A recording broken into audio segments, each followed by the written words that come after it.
Hello, and thank you very much indeed for all your feedback and comments on the conversations to date. Very much appreciated, and do keep them coming. I first met today's guest when we studied together at St Colmans College. We were both on the team that won the Cormac Cup in a final played against the Abbey in what was then the Marshes. He played in a local band in Newry called Freebird before moving to university in Belfast, where he became the entertainment officer at the Queen's Students' Union. For many years, he's managed major performance spaces in the UK and Ireland. And years ago, he landed his dream job as the general manager of the Three Arena in Dublin, one of the top venues in the world. He oversees over 100 gigs a year and elbow bumps with major stars in the world of rock music, musical theatre, and indoor sports. Almost 1 million people a year go through the doors of the arena with its industrial chic heritage and flexible auditorium. Lockdown's been tough on the teams that run the venue and the freelancers that support events in the space. At present, there's a constant rescheduling of gigs working to keep the business alive. My guest is also an All Ireland winner in the school's Irish Language Drama Festival. Today, I'm in conversation with the man who introduced the Rolling Stones to a Dublin Three Arena audience, Cormac Rennick. In the days before car radios and stereos and whatever, we used to go to Donegal every year for a month on holidays because mum and dad were both teachers. And my father was a great singer. He would have been in the Clockmore Male Voice Choir. And we sang all the way from Newry to Donegal. Like there was always singing. And In those days, it was a long way from Newry to it Donegal. was a long way. There were no motorways in those days now. It was an expedition. And like how my mother did it, she packed for the month. And Yeah. I've often asked her, and there would be boxes of cornflakes and all sorts of stuff going in the boot of the car. And I said, how the hell did you fit four kids in? But there was none of this car seats malarkey that you have now. It was everybody sitting in the back on top of the suitcases for 5 hours or whatever, you know. That's, So did you have the eight track recorder in the front, that big chunky the eight eight track? track came along then, but it never replaced the singing going away in the Oh, family it hall. was unaccompanied. This wasn't karaoke. This was Oh no! This was pure vocals. And then I kind of picked up a guitar and took a few guitar lessons with Dick Barton, if anyone in Newry remembers him. I know Dick Barton. Dick tried to teach Yeah, me the guitar as well. I used to go to Dick on a Saturday morning, yeah. off Small Street, off just the New Street, New New, Street. I think it was New New Street. Street, I Yes, think. yeah, in Yeah, there. And then it Saturday mornings clashed with the football. yeah. Well, So you see, there was it was always one or the this other. when I was in my teen years. It was more until I got to about 15. It was more the football than anything else. But then the bands kicked in at 15, and The Dick, what Dick used to do, I think it was around Christmas time or set times of the year, because you were learning on the acoustic guitar. yeah, But then in the small front room, I think it was his mommy's house in the small it front room, was. Yeah, he would yeah, plug up all the gear and the electric guitars yeah. and crank up the amps, and you could play a bit of rock and roll. Do you remember Turned it up to 11. Yeah, that? yeah. So you were saying that sort of family sing-alongs at primary school, and it just, one of the things prompted me about this was some of the musical fascias and things like that. And I see Ballyholland Primary School appearing in here. Now this is 1978. Obviously, you were at Ballyholland Primary School then. Was there any involvement in the school in participating in the fascia? Not there was quite a lot, but not particularly from my point of view. No, I mean, I as I say, up until I was 12, 13, 14, it was all about football. Uh-huh. Everything was all about football. And of course, when you went to Coleman's in those days, I mean, you were if you weren't enthusiastic about it, it would have beat India anyhow. So, Did but you play Coleman's football? will win everything, and it was much encouraged, and you just get sucked up into it all. Did you play football with the club then? I played football with Ballyholland, yeah. And a very funny story about that. Probably the most embarrassing moment of my life. It was in Three Arena one night, and I was called on the radio down to the box office because a young lady wanted to speak to me. So that was fine. I went down, and of course, all my management staff were loitering around. And this young lady, she must have been maybe 14, 15 years of age. said, "Hello, I'm Roisin Murta." I said, "Hello, Roisin, how are you?" And she said, in front of all my staff, "You played football with my granddad." Now, what she declined to mention was her grandfather, Pat Murta, was still playing for Ballyhold Reserves when he was 40, and I was playing the same team when I was 14. Ah, there you go. There you go. But it didn't matter. The damage was done. You Yeah. played football with my granddad.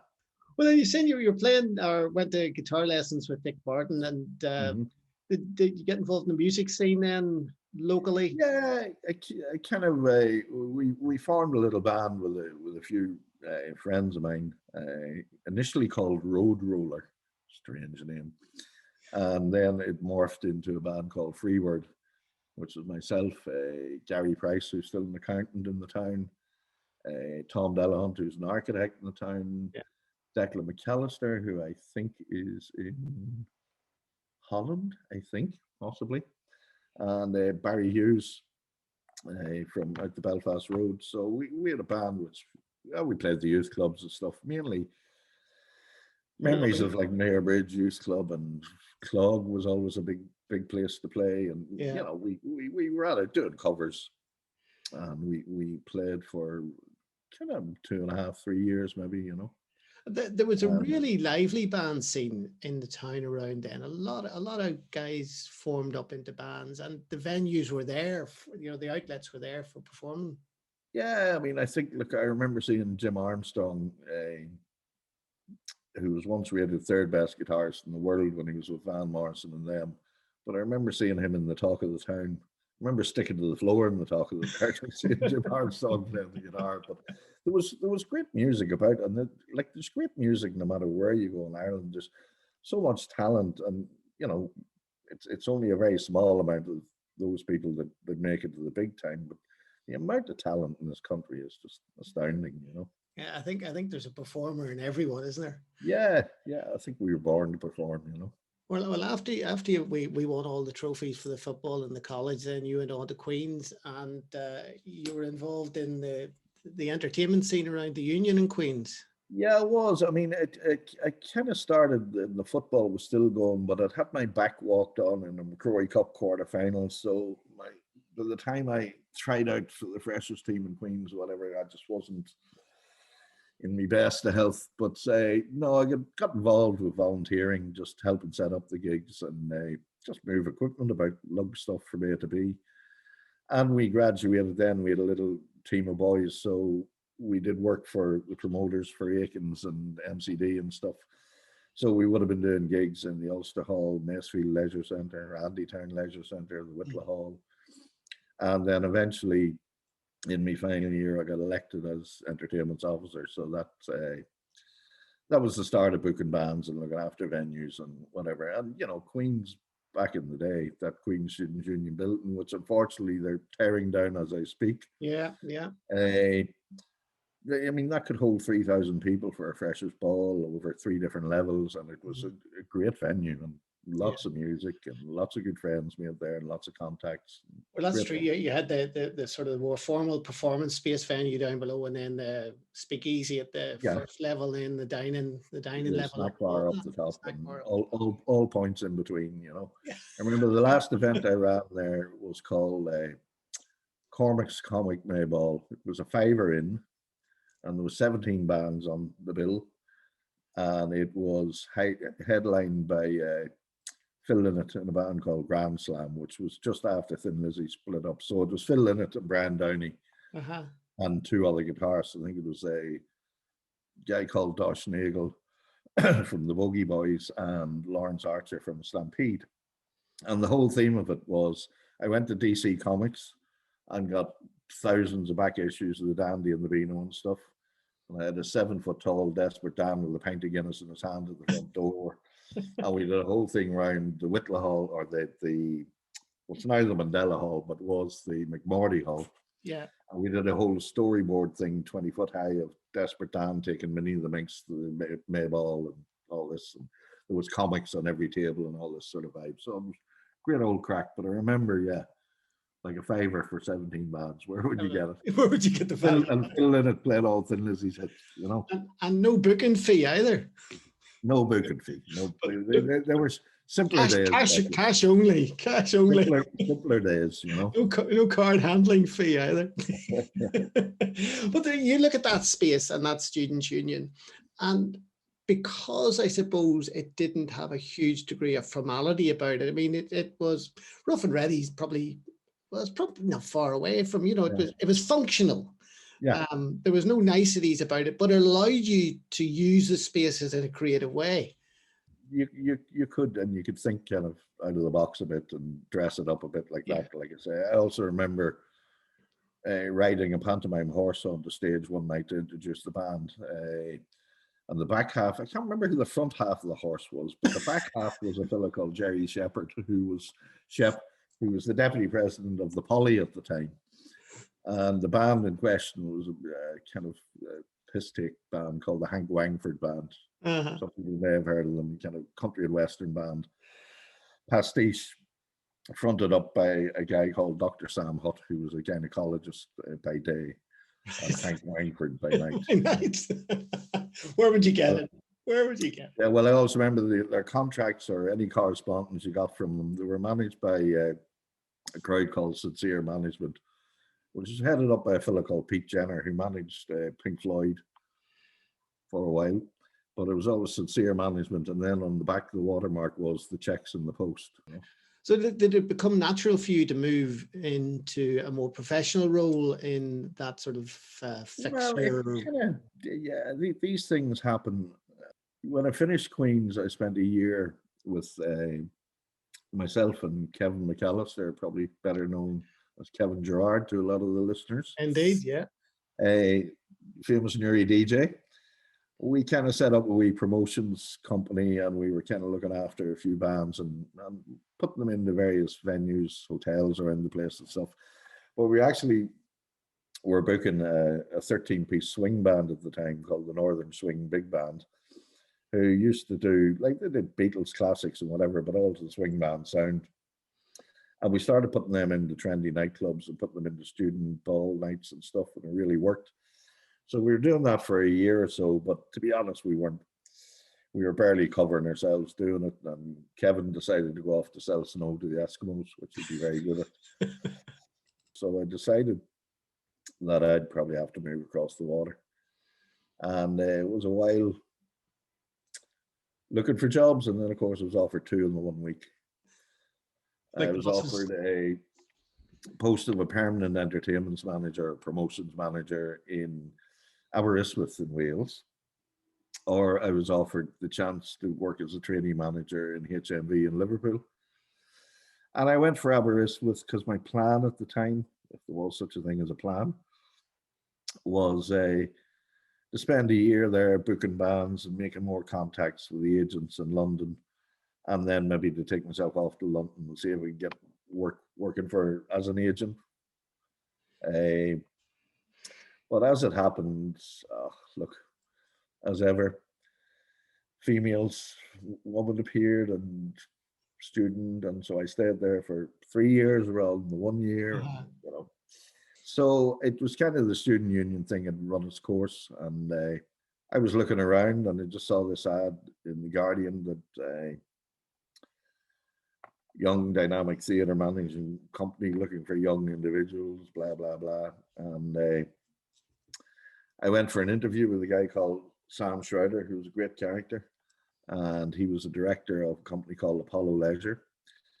And I went for the interview in Liverpool, and he offered me a job in the Empire in Liverpool, Empire Theatre there in Lime Street. And I said, that's great, because my girlfriend was going to Law College in Chester to do a year's conversion. Chester's only down the road from Liverpool. Yeah. Happy days, all sorted. Put the phone down, and 2 days later he rang me and said, actually, could you start in Edinburgh next weekend? We've got a bit of a problem up there. I said, yeah, hold on, let me think about it.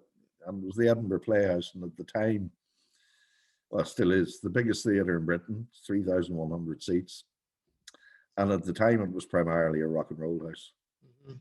You know, it was like David Lee Roth was playing there, Iron Maiden were playing three nights, you know, Stevie Wonder played there, Elton John. So it was a no-brainer for me. It was like, yeah, I Yeah, gotta go yeah. with these. And I went in as assistant, then became deputy shortly afterwards. And then I guess we had something that kind of broke the mold in that it was the first time a major West End musical came out of London into the provinces in inverted commas, and it was Cats. And I was just astounded by the scale of it, by the Cameron McIntosh attention to detail. Uh, and kind of after that, the theatre just went from strength to strength. I moved on. I got my first job 18 months later as a manager of venue in Oxford, which was where our head office was. So it was kind of the baby training venue, if you like. Yeah. I did a year and a half there. Interesting sort of place, Oxford. It's three towns within a town. It's not just, there's the whole university thing. And if you're part of it, you're part of it. And if you're not, you're not. Mm-hmm. There's North Oxford then, which is full of people who are awfully. A lot of them pretending to be things they're not. And then, of course, there's a very working class area of East Oxford, which was where the Cowley Car Works, the Vauxhall Car Works, was based. So you had a lot of Irish, a lot of Jamaicans, a lot of whatever. So, like the first week I was in Oxford, I did Foster and Allen and Daniel O'Donnell in the same week, and I was going, "What the hell is going on here?" Followed by Welsh National Opera the following week. You know, There you go. Yeah. so you met every stratum of society. Yeah. Uh, yeah, we did well there, and after just over a year, I think, the company at the time was being asked by councils to tender to manage loss-making theatres. A lot of councils owned theatres over there, and they weren't particularly well Yeah. run, and they were costing the council purse a fortune. So I was asked to go down to Torquay and Painton, Torbay, which is two theatres were like 3 mile apart across the bay, and take them over. And we originally had I think, a 3 year contract to run them, and very interesting, very intensive during the summer season. You could be trying to cover 22 shows a week, dealing with volatile characters like Jim Davison and Joe Longthorne and all that kind of stuff. Mm-hmm. But between the jigs and the reels, I left there because I was offered the chance to go and manage the players in Edinburgh, which, you know, was my first love. Up we went, and at this stage we were in the middle of doing a 4 million quid refurbishment. Pardon me. And basically turning it into a receiving house for the big West End musicals. So we were doing Les Mis, Fiddler on the Roof with Top Hall, you know, Tommy Steele and Singing in the Rain. Yeah. A lot of good stuff. So the emphasis moved really from the rock and roll. Still did the odd concerts, did comedy and stuff, but the emphasis really moved to the big touring musicals. So I was there as manager from 1992 to 96, and then I got the call for the only job that would have taken me back to Ireland, which I always said. A few years previous, I'd been in the Point, as was to see a few gigs, and I just said, I want this. So you know, this is the one that'll take me back. And I bided my time, and obviously it's the same company that was running it, so it was an internal promotion. So and I remember being interviewed by, there was a famous old journalist in Edinburgh called John Gibson, who did all the entertainment stuff, and he said to me, when I was leaving Edinburgh, we had Phantom of the Opera in, and it was breaking box office records left, right, and centre. They'd never seen a phenomenon like it. And he said, "How are you leaving us when you've got all this going on, and you know you're breaking records left, right, and centre? Your theatre's busting to the seams every night. How come you're leaving?" I went, "Well, John, my first show in Dublin is a big department store called Brown Thomas." I said, "And they're running a fashion show." I said, "There's got to be like Mick Jagger's coming, uh, Naomi Campbell's on the catwalk, Eva Herzegova, Helena Christensen. You know, promises to be a bit of a night." He just went, "Yeah, all right then. You know, all right." And then, in fairness, that was my first show. So quite a way to start. And we had this very small backstage bar in the place that held about 50 people. Mhm. And they were using it as a holding area for all the celebs and the different presenters and all the rest of it. And it was like Chris Eubanks was one corner staring over at Steve Collins in the other corner. There was Mick Jagger. It was just astounding collection of people in the one room, you know. But still, you know, when you think back to that Students' Union in Queens, you've still got a very flexible space there. You know, you don't have constraints around that. Absolutely. I mean, we do all sorts of things and things that the public wouldn't necessarily see. I mean, we did last year keep saying last year, I keep forgetting we've lost the year. We've missed a year. Yeah. Well, we did a thing for an American insurance company, and we turned the ground floor into a banqueting hall, and we had 2,500 people for dinner. And we built field kitchens to cater for that, and whatever. There was a whole military operation going on. We do symposium every couple of years for Google for like 4,500 people. So we do much more, but also we can do, you know, the wrestling, we can do the mixed martial arts, we can do the boxing. We've done gaming shows in there. So we are flexible. I always say to people, we can do anything if you have time, imagination, and money. Yeah. And they say money, but yeah, you know, if you got that, you can pretty much do quite a lot. You know, it's all about flexibility, because, you know, and that's one of the secrets. You can't be selling the tickets to the same people all the time, because people have only got so much money in their pocket. So you got to aim to have something on at least once a year that appeals to. There's something for everybody, appeals to everybody in the community. Well, it's funny you should say that. The only show that I have been to see twice, different times in the venue, is my favorite show, Les Mis.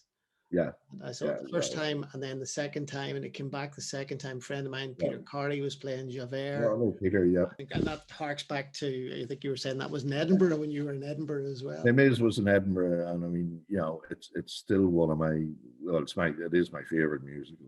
Is that a big get in, a big get out then? Because you've got the revolving stage, you've got the barricades. Yeah, I mean, the last time Cameron's had it out, I mean, they made it more tourable because they've introduced a lot of projection into it. But certainly the one that you would have seen in the Point, and the one that I did in Edinburgh, was a monster. Yeah, it was I think they were getting in rehearsing for like 2 weeks. You know, you're no stranger to the stage yourself. You did a little bit of performance in the Colmans days. Could have taken you in a whole new direction. Yeah, we did a little bit of acting as Gaeilge with the late great Sean Hollywood. But of course, you know, we were entering the All Ireland Drama Competition, and instead of doing Peg Sayer or Pigs in the Kitchen or any of the rest of it, we went off on a completely different tack altogether, and we did a thing. There was 2 different ones we did. One was called Sundance, which was a kind of spoof western. It was in the art of course acting, you know, if you know that series of books. Yes. That was kind of like a comedy. And then we did a thing called Darmanamug Mahorp, which was Struth, which was a spoof of Sleuth, the Michael Caine and Laurence Olivier scenario. And we actually won the All Ireland for that. There you go. Congratulations. Yeah, but I didn't really progress the acting much beyond that. But you never know. There's time yet. It all gives you a bit of confidence. I mean, I did a bit of DJing as well over the years, and it helps when you have to stand on your hind pins and talk to a room full of people. It's not something that would fill me with fear at all, you know. Yeah. Except the Rolling Stones gigs in the Point the year after 9/11. And they came along and said the band wanted to do a minute silence because they were playing on 9/11. And we came along with the promoters, and the promoters volunteered me to do it. And I have to say, when people are gathered for a Rolling Stones gig in an indoor venue like the Point, which is not something that happens very often, And this geezer appears up out of the trapdoor underneath the stage wearing a suit. And the audience just go, oh God. Just a warm up Because back. they're just obviously expecting that you're going to be the harbinger of doom Yeah. in some way or another, Yeah. you know. Yeah. So the girl from the promoters is down in the pit in front of the stage, and she said, "Look, you just do the thing, and I'll give you the nod when a minute's up," you know. So I went, "Yeah, okay." So, ladies and gentlemen, good evening. Welcome to the point. As you'll all be aware, today's date, it's the 1 year anniversary of 9/11. And the band have asked me to ask you to observe a minute's silence. So, ladies and gentlemen, bang. Yeah, and it gets to about 40 seconds, which seems like about 4 minutes when you're standing there. And you can hear the rumble kind of starting. So 45 seconds, I just went, ladies and gentlemen, thank you very much. Please welcome the greatest rock and roll band in the world, the Rolling Stones. Thank you, good night. And the woman's down in the pit going, I go, yeah, don't worry about it. Don't worry about it. It's enough. The man who introduced the Rolling Stones. Absolutely. Nervously. But if you look back on all those years then of that, and it's always a difficult one, is there one gig stands out amongst all of those shows and rock and roll and solo performances? I mean, it's, you know, I remember when we first opened, I say the O2 as it was back in 2009, and Tina Turner, who at that time was well into her 60s, and like this cherry picker thing that she was up and singing to the balcony and bopping away in impossibly high heels and no safety harness on, nothing. And just being astounded by her power and her charisma and her presence. I mean, Leonard Cohen, what a musician. Anytime U2 play the place, it's a special, it's a homecoming, it's people from all over the world. And I've been fortunate enough to see my great hero, David Bowie, a couple of times. So is there one that really stands out? No, I mean, in terms of atmosphere, I think